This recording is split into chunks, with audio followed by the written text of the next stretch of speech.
السلام علیکم۔ مسلم بسم اللہ چینل سے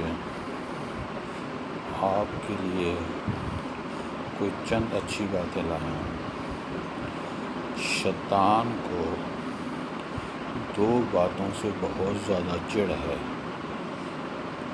میرا مطلب یہ ہے کہ جسے دنیا میں بولتے ہیں نا، کسی کے پاؤں پہ پوچھ رکھ دی، اس طرح ان دو باتوں سے شیطان کو بہت زیادہ دکھ پہنچتا ہے، تکلیف پہنچتی ہے، اور وہ کوشش کرتا ہے یہ دو کام نہ کرے۔ ایک کام تو ہے بسم اللہ الرحمن الرحیم، جو کہ اللہ تعالیٰ کی طرف سے نبی صلی اللہ علیہ وسلم نے ہمیں بتایا کہ ہر چیز شروع کرنے سے پہلے بسم اللہ الرحمن الرحیم کہیں۔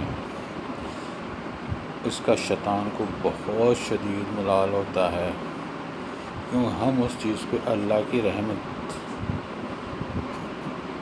ڈال دیتے ہیں۔ چاہے دروازہ کھولیں بسم اللہ الرحمن الرحیم پڑھیں، رحمت آ گئی۔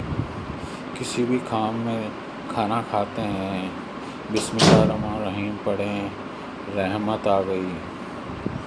کھانے کے اندر اللہ تعالیٰ نے جو آپ سے حساب کتاب لینا ہے، اس میں کمی واقع ہو گئی۔ اور دوسرا سب سے بڑی بات جو شیطان کو تکلیف دیتی ہے، وہ استغفر اللہ ہے۔ استغفر اللہ اسی طرح ہے جس طرح کسی انسان کو آپ زہر کا انجیکشن لگا دیں اور اسے بولیں کہ آپ 5 دن کے بعد مر جاؤ، اور اسے بھی یقین ہو کہ وہ 5 دن کے بعد مر جائے گا، تو 5 دن کتنے کرب میں گزارے گا؟ اس کا کرب وہی محسوس کر سکتا ہے، ایک عام آدمی محسوس نہیں کر سکتا ہے۔ تو اسی طرح استغفر اللہ کہنے سے جو کرب تکلیف شیطان کو ہوتی ہے، وہ کوئی اور محسوس کر ہی نہیں سکتا ہے۔ استغفر اللہ سننے سے شیطان اور شیطان کی جو پوری فوج ہے، اس میں ایک طریقے سے بھگدڑ مچ جاتی ہے، کیونکہ اللہ تعالیٰ کا وعدہ ہے جو ہمیں ہمارے پیارے نبی صلی اللہ علیہ وسلم نے بتایا کہ جو شخص جتنے بڑے گناہ کر لے، 7 آسمان کے برابر ہوں، 7 سمندر کے ایک ایک بوند کے برابر ہوں، آپ 7 سمندر کے پانی کو ایک ایک بوند کر لیں تو وہ گناہ اس کے برابر ہوں۔ دنیا میں جتنے درخت ہیں، ان کے اوپر جتنے پتے ہیں وہ شامل کر لیں۔ جب سے دنیا وجود میں آئی ہے اور جب تک دنیا وجود میں رہے گی، وہ سب کچھ شامل کر لیں۔ اب یہ سب کچھ شامل کیا جو آپ نے، یہ آپ کے گناہ ہیں۔ ہم 1 منٹ کے لیے ازیوم کر لیتے ہیں کہ یہ سب کچھ آپ کے گناہ ہیں۔ آپ تو ایک درخت کے پتے بھی گن نہیں سکتے ہیں۔ تو میرا رب فرماتا ہے کہ دنیا میں جتنے درخت ہیں ان کے ایک ایک پتے کو بھی گنو، اور سمندر کی ایک ایک بوند کو بھی گنو، تو جو شخص اتنے گناہ کرے، وہ سچے دل سے استغفار کرے، تو میں اس کی استغفار قبول کرتا ہوں۔ استغفار کے اس کے علاوہ بھی فائدے ہیں۔ ایک تو یہ کہ آپ کی بخشش ہو گئی، رزق میں اضافہ ہوتا ہے، دل کو سکون ملتا ہے، اور اللہ تعالیٰ آپ کی مدد کرتا ہے۔ اللہ تعالیٰ فرماتا ہے کہ 1 قدم میری طرف بڑھو، میں 10 قدم آپ کی طرف آؤں گا۔ جب آپ استغفر اللہ کرتے ہیں، آپ اللہ سے ڈرتے ہیں، تو پھر آپ اللہ کے قریب ہو جاتے ہیں۔ اب آدمی یہ سوچے کہ میں تو دن میں ہر گھنٹے کے بعد گناہ کرتا ہوں، تو رب العالمین ہے، رحمت العالمین ہے، اس کے دروازے بند نہیں ہوتے، 24 گھنٹے کھلے ہیں استغفر اللہ، اللہ سے معافی مانگنے والوں کے لیے۔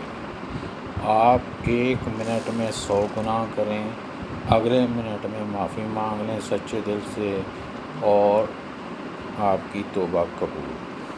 اب یہ نہ کریں کہ آپ جان بوجھ کے گناہ کرتے رہیں، اس نیت سے گناہ نہ کریں کہ آپ بولیں کہ جی میں نے یہ کسی بچی کے ساتھ زیادتی کرنی ہے، پہلے سے پلانڈ ہو کہ زیادتی کرنے کے بعد میں معافی مانگ لیتا ہوں، تو وہ کیس ڈیفرنٹ ہے۔ وہ کوئی مفتی ہی آپ کو بتا سکتا ہے کہ اس کی کنڈیشن کیا ہے، پر آپ سے گناہ ہو جاتا ہے، آپ ارادہ کرتے ہو آپ سے گناہ ہو جاتا ہے، تو اس کے لیے جیسے ہی آپ استغفر اللہ اللہ سے پڑھتے ہو، آسمانوں میں بھی خوشیاں چھا جاتی ہیں، اللہ تعالیٰ بھی اس آدمی میں مہربانی فرماتا ہے۔ رمضان کا مہینہ ہے، اللہ پہلے آسمان پہ آ جاتا ہے، رات کی تنہائیوں میں اللہ سے استغفر اللہ کریں، اللہ سے باتیں کریں، کرتینہ کیف سے محبت کرنا چھوڑ دیں، اللہ سے محبت شروع کر دیں۔